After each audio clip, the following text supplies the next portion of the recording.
dans Talk by Jenny, je suis heureuse de vous retrouver dans cet épisode où nous aborderons un thème dont on en parle très peu, mais pour ma part qui est super important. Si tu aspires à être un époux demain, si tu es déjà un époux et ta femme passe par le postpartum, tu vas te demander mais qu'est-ce que c'est? Je ne sais pas ce que c'est. Alors cette vidéo est pour toi. Et même toi, dame, tu es peut-être intéressé par cette vidéo parce que tu es dans la phase de postpartum et tu ne savais pas certaines choses. Cette vidéo va nous aider à comprendre de quoi il s'agit. Alors nous parlerons du postpartum, pourquoi le soutien du mari fait toute la différence. Nous allons aborder ce que chaque époux, ce que chaque mari doit savoir pour être un soutien pour sa femme. Alors, on ne va pas s'attarder sur la femme particulièrement, mais on va plus insister sur quel est le rôle du mari, du conjoint, pendant la période du postpartum.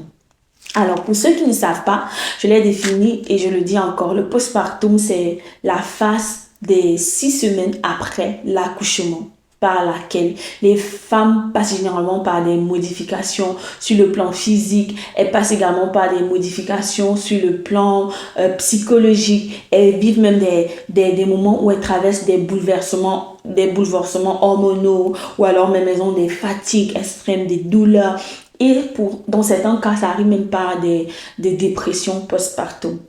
Mais il est important de ne pas minimiser cette phase parce qu'il y a un rôle important que l'homme a à jouer. Cette vidéo n'est pas que pour les femmes, monsieur, c'est également pour vous, afin que vous soyez des bénédictions pour vos femmes. Alors, on va d'abord commencer par quel est le rôle émotionnel de l'époux dans la période du postpartum. Si tu as une femme qui sort de la maternité, vient d'accoucher et elle arrive avec un bébé chez toi, généralement tu es ok, je me dis que ça va aller, tu te dis que le bébé enfin là, tout va aller comme sur les roses, tu te dis ah c'est elle la maman, c'est à elle de s'en charger, elle va s'en occuper, tout ira sur les roses. J'aimerais dire que c'est pas toujours ça. Il est important que tu saches que tu as un rôle à jouer. Vous avez des rôles à jouer, vous les hommes. Et votre rôle est assez important. Vous devez être activement présent. Pas juste là, comme ça, mais être activement présent. L'époux doit vraiment comprendre que sa présence physique ne suffit pas, mais qu'il doit s'impliquer également activement. J'entends quoi par s'impliquer activement? Si tu es un homme, tu m'écoutes, sache que s'impliquer activement, pour ma part, je trouve par exemple, c'est un soutien moral quotidien. Même dans les petits gestes du quotidien, en fait. Exemple, tu peux prendre des initiatives sans attendre qu'elle te demande, sans qu'elle te dise fais ci ou ça. Tu dois être actif, en fait. Tu dois être disponible émotionnellement. C'est du genre, tu prends l'initiative, tu viens vers elle, tu lui demandes des choses et tout. Qu'est-ce que je peux faire? Tu te lances vraiment. Et aussi, l'homme doit comprendre ou alors le conjoint doit comprendre qu'il doit être quelqu'un qui est présent dans le sens où il doit écouter sans juger. Sans vouloir juste la réparer, faire en sorte qu'elle devienne comme elle était avant la grossesse, avant l'accouchement. Vraiment, sois quelqu'un, j'aimerais t'encourager, qui écoute avec empathie, qui est patient. C'est un rôle assez important. Parce que la maman a besoin d'être comprise en cette phase-là. Elle n'a pas besoin d'être jugée.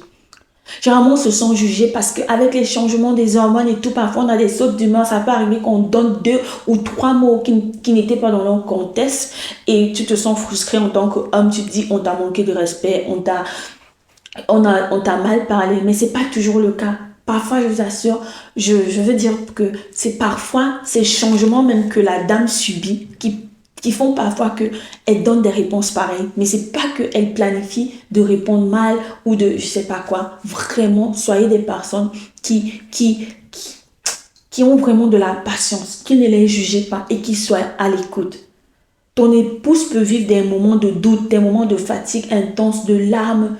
Tu ne comprends pas, mais sois à l'écoute envers elle.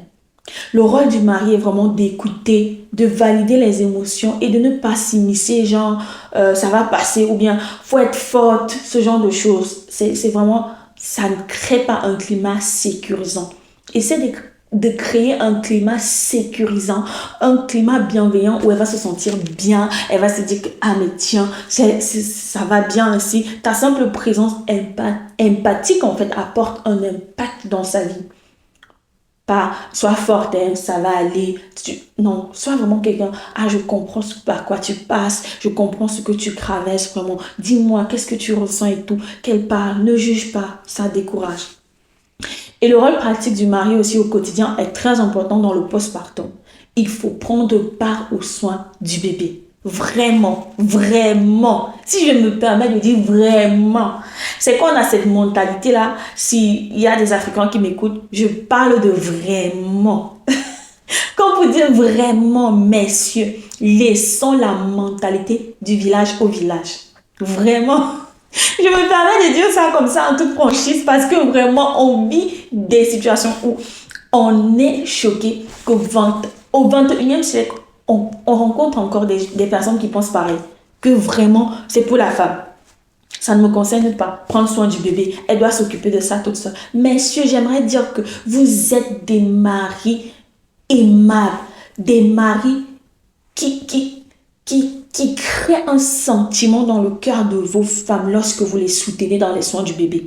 Changer les couches, faire le biberon. Mais ma chérie, est-ce que je peux te donner le bain? Ah, moi je me souviens comment mon mari le faisait, mais c'était la joie totale. C'était tellement incroyable. Je me rappelle de cette phase où il y a cette mentalité en Afrique où on dit que le père ne fait pas ci ou ça. Et puis, il y a certains de ses amis qui sont passés, ils l'ont trouvé, il changeait la couche du bébé, il faisait le soin et on lui a demandé que, mais j'ai dit, hein, c'est encore quoi ça? Tu as laissé ta dignité dormir. Il a dit, mais pourquoi? Je le fais avec joie et amour. Mais vous ne pouvez pas vous imaginer la joie que j'ai ressentie, l'immense joie que j'ai ressentie. Et je ne vous raconte pas la nuit après ça. Hein? Parce qu'après, ça crée des choses tellement positives dans le cœur d'une femme. De savoir qu'elle n'est pas abandonnée à elle toute seule. Son mari participe aux soins du bébé, il la soutient, les mentalités du village, du genre, c'est pour la femme, je ne fais pas ça. Tu as déjà vu, mon père ne changeait pas les couches, pardon, des grâces, messieurs. On est appelé à être des époux meilleurs que nos parents.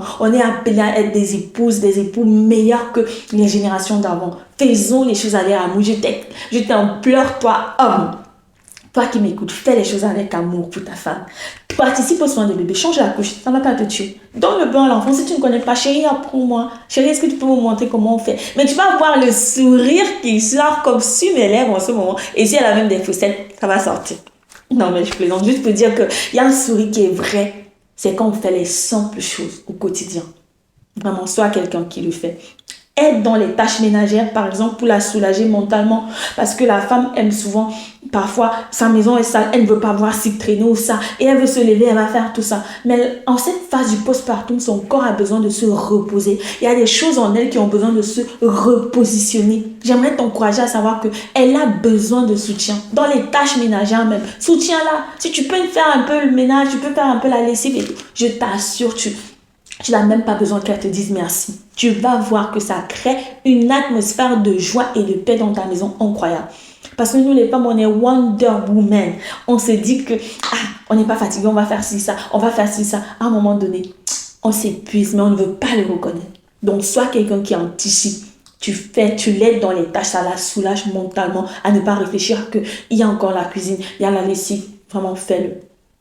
Et j'aimerais aussi dire que tu peux prendre le relais pour organiser les visites familiales, gérer les imprévus. Parce que généralement, on fait, quand il y a cette phase-là où la dame a accouché, les gens veulent venir saluer l'enfant et tout, c'est à elle de gérer. C'est à elle. J'aimerais vraiment encourager les hommes qui m'écoutent. Prends vraiment le relais pour que la mère puisse se reposer. Tu organises tout.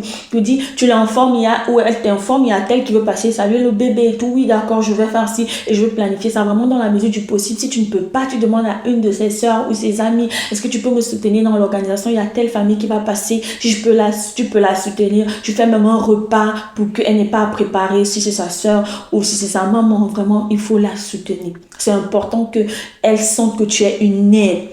C'est ta responsabilité de parent et de partenaire. Ce n'est pas juste sa fonction à elle. Ce n'est pas juste son rôle à elle. Mais tu es un merveilleux époux quand tu le fais. Donc vraiment, j'aimerais que vous puissiez être des personnes qui créent ce sourire sur le visage de vos épouses, comme le mien avait été pendant mes grossesses. Vraiment, soyez des personnes qui créent ce sourire.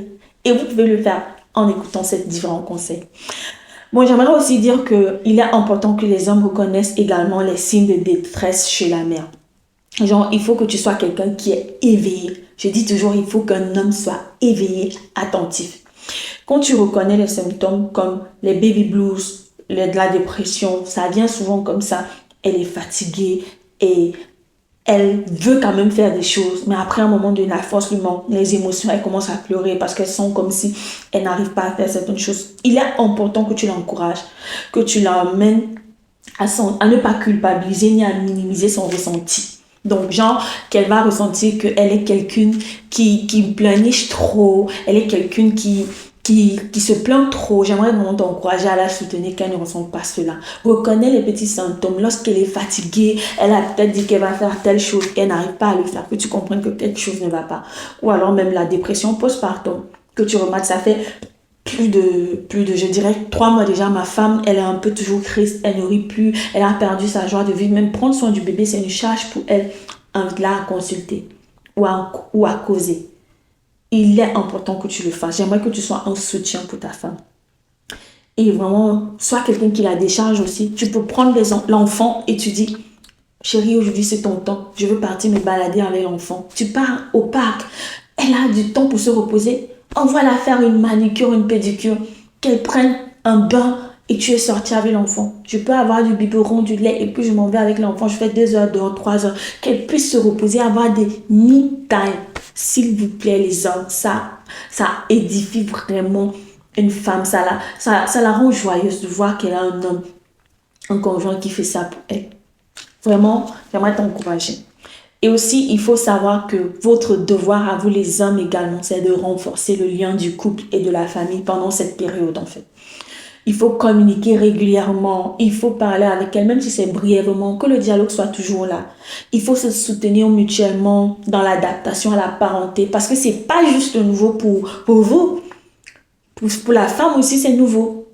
Même si elle a déjà eu une grossesse avant, un accouchement avant, le suivant n'est pas le même. Donc, il faut vraiment que vous soyez des personnes qui vous adaptiez à la parenté ensemble. Ne pas se dire que elle a déjà eu des autres enfants, elle va s'en sortir. Ou alors se dire que bon, tiens, c'est à elle la femme, elle va s'en sortir. Rappelez-vous que c'est une phase transitoire, le postpartum, mais c'est crucial pour l'équilibre familial.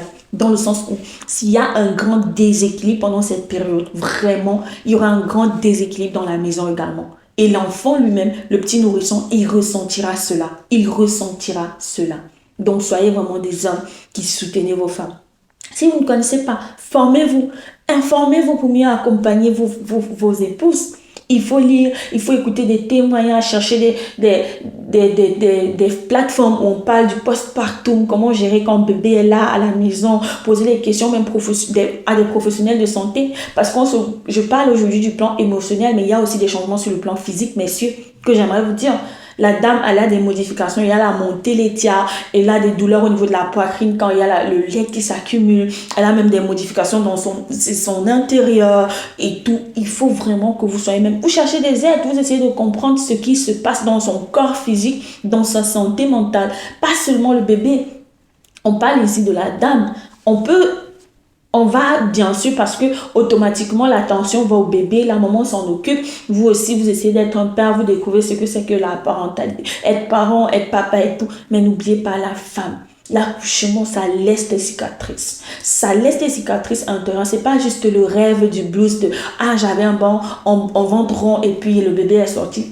On n'en parle pas assez, mais ça laisse des cicatrices intérieures. Ça laisse des cicatrices intérieures dans la modification physique du corps, des organes génitaux, de toutes ces choses-là. Donc, essayez de vous renseigner, de vous informer. Quels sont les changements physiques que ma femme a reçus? Un mari qui a informé est un mari plus impliqué et plus bienveillant. Si tu ne connais pas ce que ta femme a vécu pendant l'accouchement, la grossesse, si tu ne t'informes pas ce que les autres ont vécu après l'accouchement pendant la période du postpartum, comment tu seras un sujet d'aide? Moi, j'aimerais vous encourager à être des personnes qui qui vraiment vous informer. Fais des recherches sur les forums, lis, cause avec des parents, des hommes qui sont passés par là. Informe-toi dans ton assemblée, dans ton église, parmi des amis où tu vois, ils sont des exemples quand même, tu apprends qu'ils ont été des formes de soutien. Je ne parle pas d'aller chercher entre guillemets les choses du village là, où on dit que moi je ne faisais rien, pardon, les bantous ne font pas ci, les bantous ne font pas ça. Pardon, de grâce.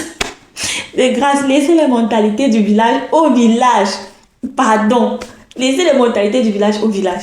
On n'a pas besoin de ça. On n'a vraiment pas besoin de ça. J'aimerais vraiment dire que vous devez être des hommes aimants, impliqués et surtout des bons pères.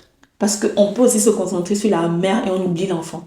Donc, soyez des bons pères, soyez des bons maris et soyez des bons conjoints qui supportent leurs femmes. J'insiste sur le fait que on ne peut pas se lever, on a tout inné.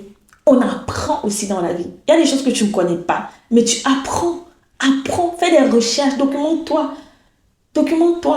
Il est important que tu te documentes, que tu fasses tes recherches. Tu sais quoi le postpartum, sur comment je peux être un soutien. Si tu es fiancé, tu n'es pas encore marié, tu aspires à te marier, cette vidéo même est pour toi. Tu seras une bénédiction pour ton épouse. Dieu dit, tu seras une bénédiction pour ta fiancée, pour ta femme plus tard, parce que tu seras déjà informé à l'avance et tu pourras anticiper même les choses.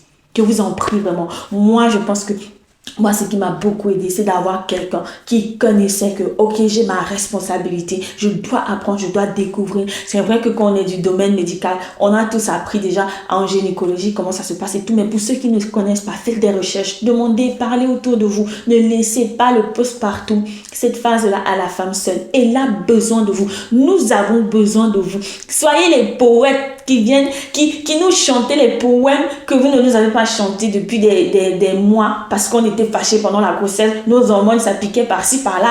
On criait, on se fâchait parfois et tout. Et ça a refroidi cela en vous. Soyez vraiment les poètes en ce moment-là. Et vous allez voir que les hommes qui font cela, généralement, leurs femmes n'arriveront jamais à la dépression postpartum. Je vous le garantis. Un homme qui a un soutien pour son épouse dans le postpartum, parce que j'ai dit le postpartum, ce sont les 6 semaines après l'accouchement. Un homme qui est présent, qui s'implique, qui soutient. Sa femme ne passera jamais, elle n'arrivera jamais à l'étape de la dépression postpartum. Mais quelqu'un qui ne fait pas ça, je vous assure, il va conduire sa femme à la dépression postpartum. Et si vous voulez savoir ce que c'est que la dépression postpartum, on aura l'occasion, si ça vous intéresse, n'hésitez pas en commentaire de m'écrire qu'on aimerait une vidéo où tu parles de la dépression postpartum et je ferai une autre vidéo où on parlera de ça. On définira ce que c'est, comment anticiper, comment agir, quelles sont les modifications qui viennent avec, quand est-ce qu'il faut consulter, comment réagir face à ça. On pourra parler de la dépression postpartum. Si cela vous intéresse, n'hésitez pas, laissez-moi un commentaire et dites... parlons-en, dépression postpartum, parlons-en. Et je me ferai un plaisir, une joie de détailler cela encore avec vous.